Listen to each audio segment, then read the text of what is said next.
Hi, welcome to our Stories channel. Please like the video and subscribe to channel. The sky had that gray, weightless color it gets when the world has run out of words. Rain wasn't falling yet, but the air smelled like it wanted to. The churchyard stretched in quiet rows of stone, and somewhere in the distance a bell tolled once, long and hollow. I stood beside the open ground, my hands folded over the cane that used to be hers. The carved handle was worn smooth where her fingers had pressed it year after year. The pastor spoke gently, something about mercy, something about rest. I hardly heard him. I was counting the breaths between the gusts of wind. Eleanor had been gone only 4 days, and already the house and the town felt older. Her laughter had been the small clock that kept time moving, and without it, the seconds seemed to wander. People came, they said their condolences, they spoke of her as though she were already a story. I nodded. I had learned how to nod through the war, through the years of factories and mortgages and children leaving home. It's what you do when the heart is too heavy to move the mouth.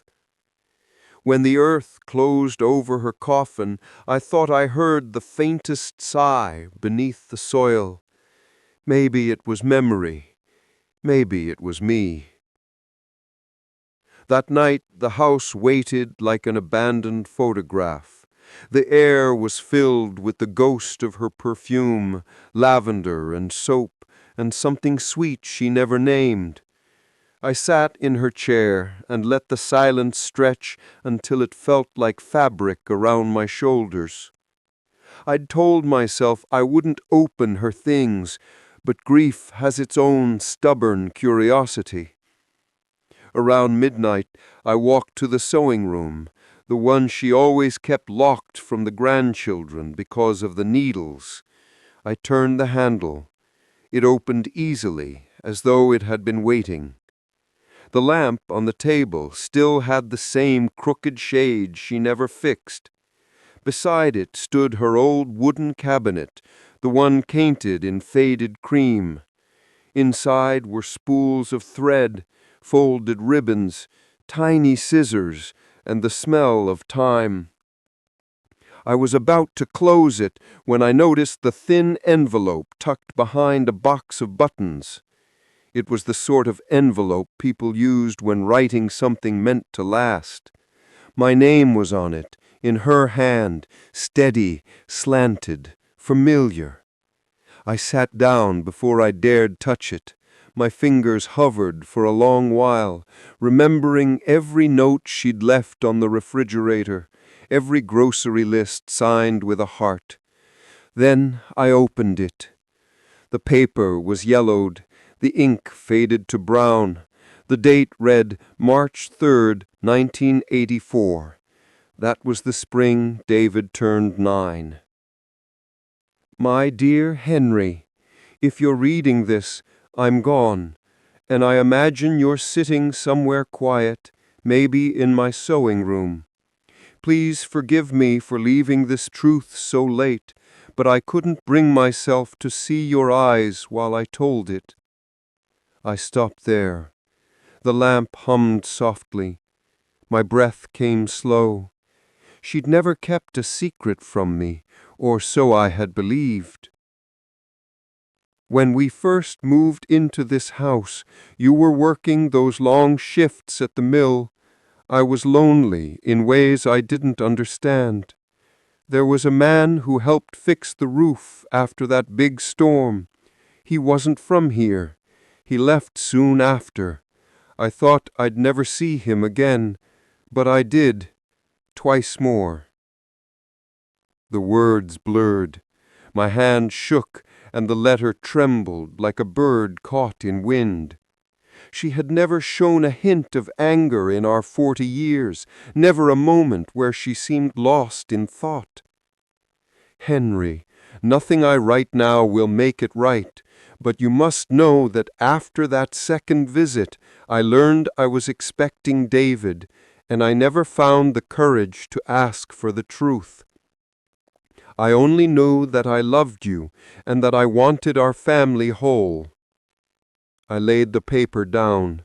The lamp flickered. In that moment, the years folded in on themselves.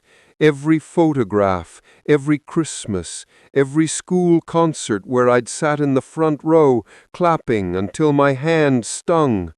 I thought of David's face, the shape of his smile, the way he furrowed his brow when thinking. I saw myself there, or had I only wanted to? Outside, the rain finally began. It came soft at first, then harder, drumming against the window like someone trying to wake the dead. I read the last lines. You once told me love was not about certainty, but about choosing every day to stay. I chose you, Henry, even after the mistake, even after the fear. I chose you every morning until my last. I folded the letter and sat in the dark, listening to the rain. There was no anger, only an ache that had no clear name. The clock ticked. Somewhere in the attic a pipe moaned, and beneath all of it I could almost hear her humming the way she used to when she believed I was asleep. I realized then that grief isn't the sound of loss, it's the sound of everything that remains. I stayed there until the lamp burned out and dawn slipped quietly through the curtains, pale and forgiving. When dawn arrived, it did not feel like a beginning, but a continuation of the same long night. The light lay across the floorboards in thin stripes, touching the letter I had left on the table as if it too needed warmth. I remember staring at it for hours, unable to decide whether to burn it, hide it, or simply let it breathe the same air I did.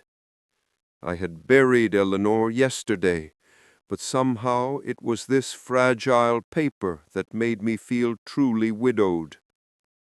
I made coffee, the way she liked it, even though there was no one left to drink it.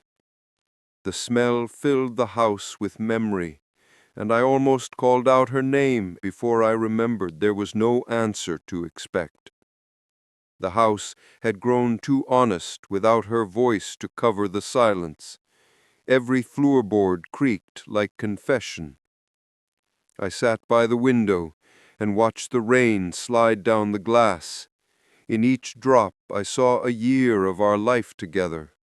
The wedding, small and simple, her smile brighter than the candles. The birth of our first daughter, Margaret, who came early and screaming, full of life and hunger.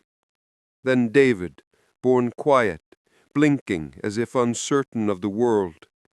I had held him and thought, this is what it means to belong to something beyond yourself. For 40 years I never questioned that feeling. Now I could not stop. The letter sat beside me, folded again like a wound trying to close. The words inside it had rearranged the shape of my past. It wasn't anger that lived in me, but a strange hollow peace, the kind that comes when the truth has been waiting too long to speak. I tried to tell myself that love was still love, no matter where it came from. But the heart doesn't follow reason. It beats to the rhythm of belief. And my belief had been cracked. David came that afternoon.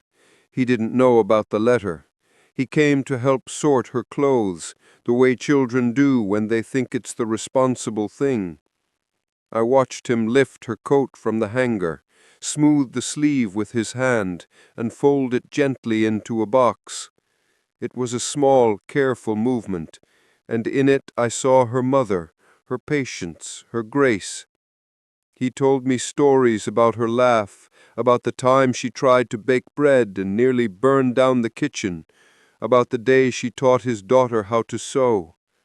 I listened and nodded, just as I had at the funeral.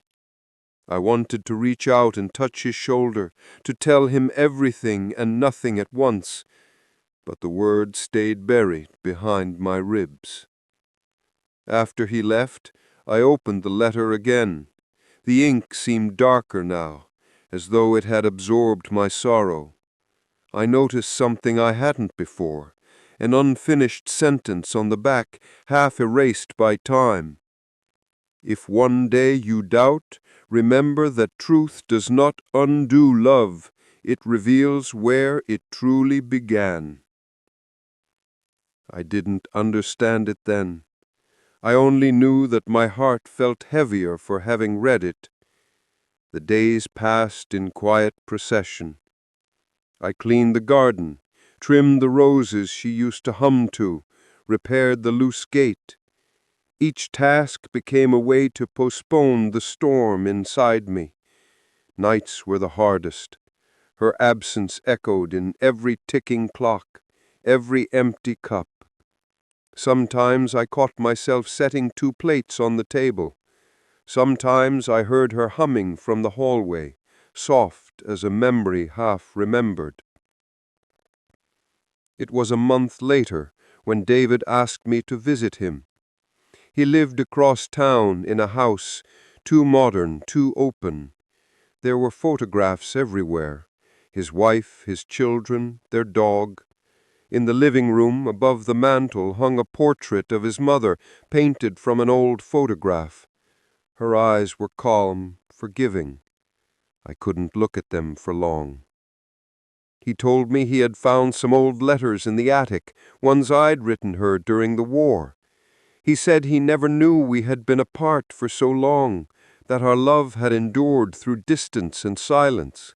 He said it made him believe in marriage, in endurance. He smiled when he said it. That smile cut through me like light through fog. I nodded and told him she had been proud, but inside I felt the floor tilt. My heart whispered, "He doesn't know."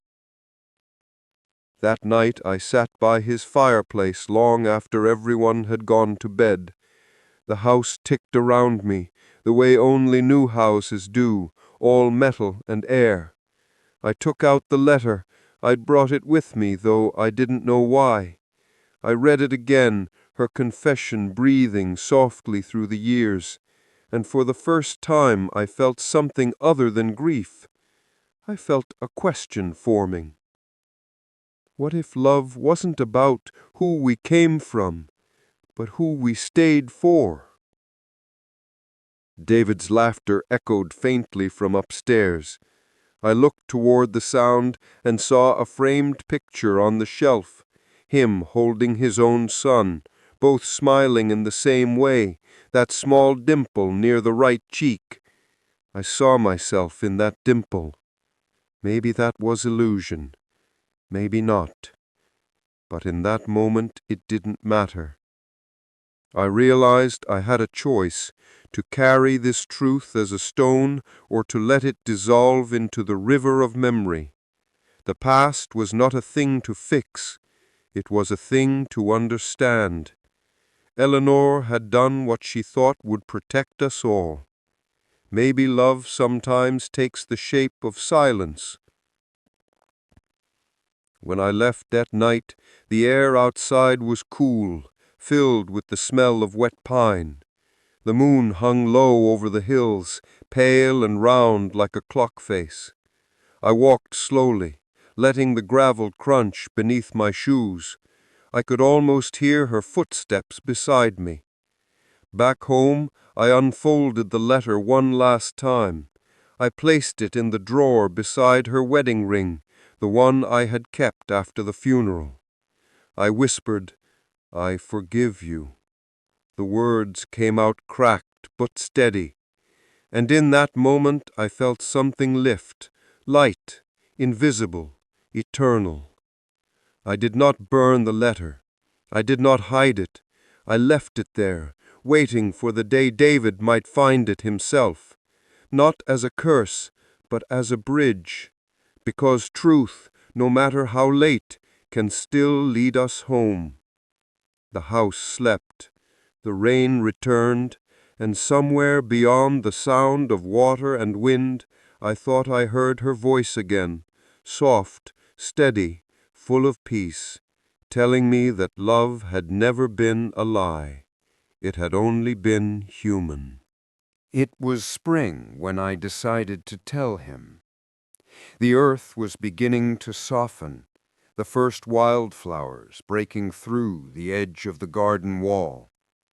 I remember standing there with the pruning shears in my hand, the smell of damp soil rising around me, and realizing I was tired of carrying silence as if it were virtue.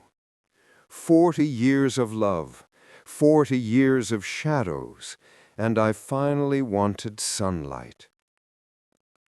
I wrote him a letter first. I told him there were things his mother and I never had the courage to explain. I asked him to come alone, to walk with me down to the lake where she and I used to sit in our early years. That place had seen our beginning, and I felt it should see our truth too.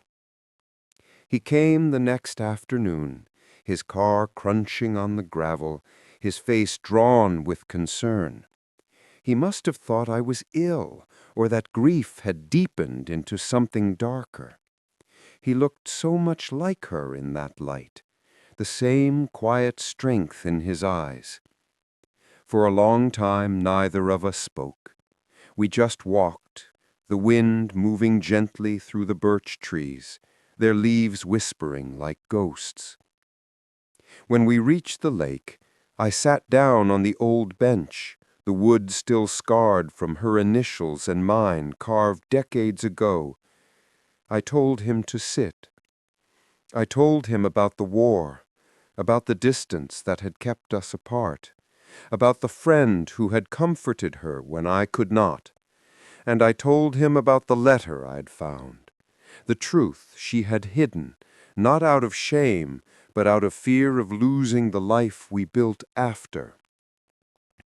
He didn't speak for a long time. He just looked out over the water, his reflection trembling in the ripples. Then he said, "You raised me, Dad. You were there for every scraped knee, every game, every failure, every moment I needed someone. That's the only truth that matters to me." I wanted to weep, but the tears didn't come. My heart was too full for that. He reached into his coat and pulled something from his pocket, a folded piece of paper. He said, "Mom gave me this when I turned 18, told me to open it when I became a father myself. I found it again last week." He handed it to me, and my hands trembled as I unfolded it. Her handwriting, familiar and soft, danced across the page.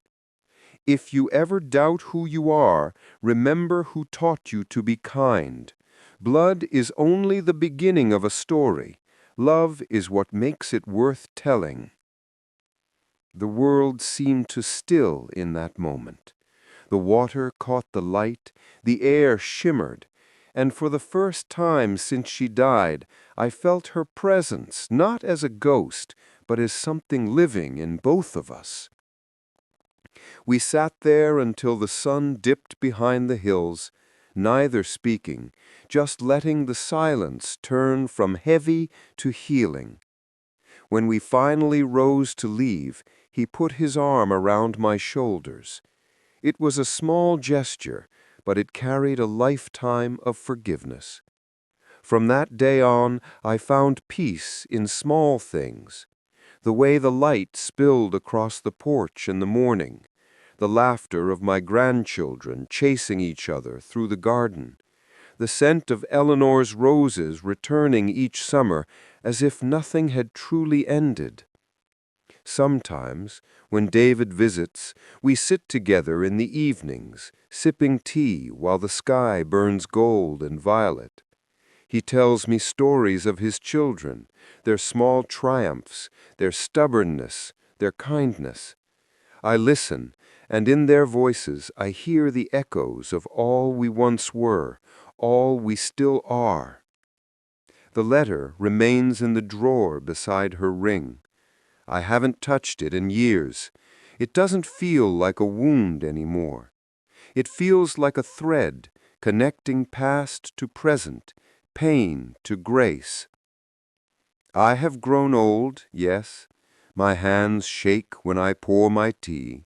My knees ache when the rain comes. But I am not lonely. The ghosts that once haunted me now sit quietly beside me, gentle as old friends. If there's one thing I've learned, it's that truth is not meant to destroy. It's meant to release. And love, real love, is not defined by perfection, but by persistence, by staying, by forgiving, by choosing to remain when everything else asks you to run. When I walk through the garden in the evenings, I sometimes speak aloud to her, just as I did when she was here. I tell her about the children, about David, about the peace that's finally found us. I tell her she was right. Truth doesn't undo love. It shows where it truly began. The wind carries my words across the lake. Somewhere in that quiet, I imagine she smiles. And for the first time in 40 years, I no longer feel like a man holding a secret. I feel like a man who has finally come home.